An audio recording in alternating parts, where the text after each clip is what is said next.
Again, this is another sign of the times, an analysis, and a commentary. Donald Trump impeached for a second time. So they say, President Trump's efforts to remain in office in defiance of democracy cannot be allowed to go unanswered, lest they invite more lawlessness from this president or those who follow. The attack on the Capitol was not a spontaneous eruption of violence.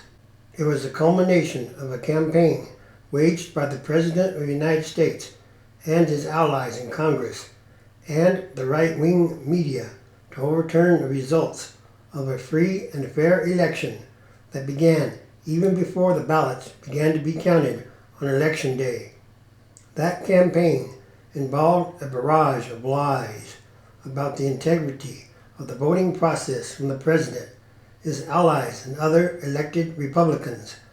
It included farcical legal challenges that were laughed out of court, even as they sowed doubt in the minds of a majority of Republicans about whether Joe Biden won fairly. It involved the President and his allies strong-arming state election officials to change the vote count outright. When it all failed, the President held a rally on the National Mall and sent the angry crowd to march on the Capitol and stop Congress from declaring Mr. Biden the winner of the presidency. The riot came at the cost of at least 5 lives and shook the confidence of the nation and the world in the stability of American democracy. Each of these efforts amounts to an unprecedented assault on the rule of law. Taken together, they constitute a crime so brazen that it demands the highest form of accountability that the legislature can deliver. As regrettable as this moment is for the nation, there is no other option but to vote to impeach the president for a second time. Donald Trump began undermining November's election before the first vote was cast. Throughout the spring and summer, as the pandemic forced states to be more flexible with mail and absentee voting, he claimed repeatedly and without evidence that mail-in balloting would be rife with fraud. Then, after it was clear Mr. Biden was victor, and after weeks of public and private attempts to get states to change their vote totals and deliver him a second term, the president encouraged his supporters to converge on Washington. "Be there. We'll be wild," he tweeted. So, tens of thousands of them from all over the country answered his call. Mr. Trump took to the stage and gave perhaps the most un-American speech ever uttered by a president. "We will not take it anymore," Mr. Trump told the crowd. "We will stop the steal. States want to revote. The states got defrauded. They were given false information. They voted on it. Now they want to recertify," Mr. Trump said to cheers. "They want it back. All Vice President Pence has to do is send it back to the states to recertify, and we become president." "Fight for Trump," the crowd bellowed. Mr. Trump said he had just spoken to the vice president, who was due to oversee the ceremonial counting of electoral votes. Donald Trump is a liar, and his father is the father of lies. The charges against Mr. Trump are clear. Inciting an insurrection, the House could give him fair consideration without the lengthy hearings it required to impeach him in 2019 after he strong-armed the Ukrainian president. The evidence now is not second-hand accounts of meetings and phone calls. The offenses occurred in public for weeks and then live on national television. The arguments against impeachment, but it could actually sow more division or further embolden Mr. Trump and his allies politically, but it could distract from Mr. Biden's agenda in his first several weeks in office, but the Senate may ultimately fail to convict, or worth considering. There could be more unrest and even violence. In many ways, it would be easier to let Mr. Trump leave office and attempt to consign the storming of the Capitol to the past.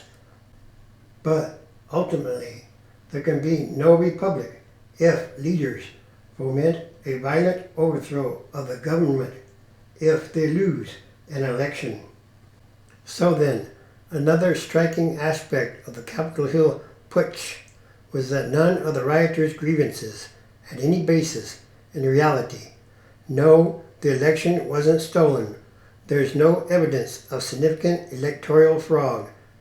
No, they aren't radical Marxists. Even the party's progressive wing would be considered only moderately left or center in any other Western democracy. So, all the rage is based on lies. But what's almost as striking as the fantasies of the rioters is how few leading Republicans have been willing, despite the violence and desecration, to tell the MAGA mob that their conspiracy theories are false and a bunch of lies.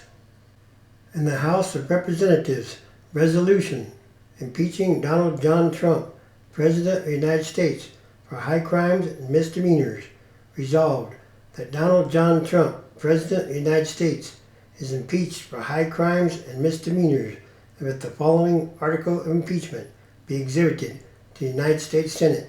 Article of impeachment exhibited by the House of Representatives of the United States of America in the name of itself and of the people of the United States of America against Donald John Trump, President of the United States of America, in maintenance and support of its impeachment against him for high crimes and misdemeanors. Article 1. Incitement of insurrection. The Constitution provides that the House of Representatives shall have the sole power of impeachment, and that the President shall be removed from office on impeachment for and conviction of treason, bribery, or other high crimes and misdemeanors. Further, Section 3 of the 14th Amendment to the Constitution prohibits any person who is engaged in insurrection or rebellion against the United States from holding any office under the United States in his conduct while President of the United States, and in violation of his constitutional oath faithfully to execute the office of President of the United States, and, to the best of his ability, preserve, protect, and defend the Constitution of the United States, and in violation of his constitutional duty to take care that the laws be faithfully executed. Donald John Trump engaged in high crimes and misdemeanors by inciting violence against the government of the United States, and so forth and so on. Yes, Donald Trump is guilty, and he's a liar, and his father is a father of lies. This too is another sign of the end of times as we know them. Transition days, which is a time of extraordinary changes, happenings, and events, because it's about what kind of world are we leaving to the future generations, and that should be a very important question to ask. Revelation chapter 13, verse 15. He was granted power to give breath to the image of the beast, that the image of the beast should both speak and cause as many as would not worship the image of the beast to be killed.